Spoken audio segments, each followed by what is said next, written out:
Good evening viewers, কেমন আছেন আপনারা? আশা করি অনেক অনেক ভালো আছেন। চলে আসলাম নতুন আরেকটি ভিডিও নিয়ে। আজকে রান্না হবে আমাদের খুবই পছন্দের একটি মেনু, একদম নিরামিষ।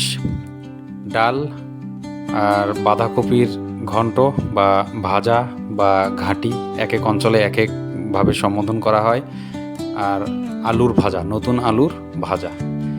এই এই মেনুটা আসলে আমার বিশেষ করে খুব পছন্দের একটা মেনু। আর বাঁধাকপি বা ফুলকপি, এই সবজিটা খুবই খুবই ভালো লাগার একটি সবজি। আমার বাবার খুব প্রিয় একটি খাবার বাঁধাকপি। এটা হলে আর কিছু লাগে না। আজকে দুপুরে ভাত হয়েছিল আর আমাদের রাতে হবে রুটি সাথে বাঁধাকপির ঘন্ট। তো বাঁধাকপির ঘন্ট খাইতে যতটা সুন্দর, ঠিক ততটাই পরিশ্রমের একটা রান্না। খুব সময় সাপেক্ষ এবং অনেক যত্ন নিয়ে, অনেক সময় নিয়ে, অনেক ধৈর্যের সাথে এটি রান্নাটা করতে হয়। আপনারা নিশ্চয়ই জানেন যারা দেখেছেন। তো আজকে নিজে নিজে যখন রান্না করছিলাম তখন ভাবতেছিলাম যে এইটা আসলে আমার মায়েরা, আমার ওয়াইফ, এরা আসলে এই জিনিসটা করে তো রেডি করে দিছে, আমরা বুঝি নাই। তো আজকে রান্না করার সময় বুঝলাম যে কতটা ধৈর্য আর কতটা সময় সাপেক্ষ একটা ব্যাপার। তো বাবার কথা বলতেই একটা মজার ব্যাপার মনে পড়ে গেল, আপনাদের সাথে একটু শেয়ার করি।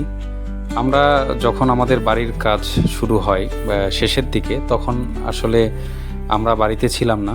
বাড়ির সম্পূর্ণ কাজ আমাদের অনুপস্থিতিতেই হয়েছিল। তো সে সময় আমাদের যে খাবার জলের যে ব্যবস্থা, যে টিউবওয়েল যেটা করতে হয়, বোরিং করতে হয়, সেই বিষয়ে বাবার সাথে কথা বলছিলাম যে মিস্ত্রিরা যখন আসবে ওনাদেরকে একটু বলবা যে পানির যে স্তরটা, মাটির যে স্তরটা থাকে, এটা মানে 150-100-র উপরে দিতে, যাতে আয়রন ফ্রি পানিটা আমরা পাই। তো এভাবেই মিস্ত্রিকে বলেছিল। তো মিস্ত্রি নাকি বাবাকে আবার বুঝাইছে যে এত ফিট দিতে পারবো, এর বেশি দিলে পাইপ যেটা নিচে থাকবে এটা নাকি। তো সহজ সরল মনে আমার বাবা সেই মিস্ত্রির কথাটাই বিশ্বাস করছেন।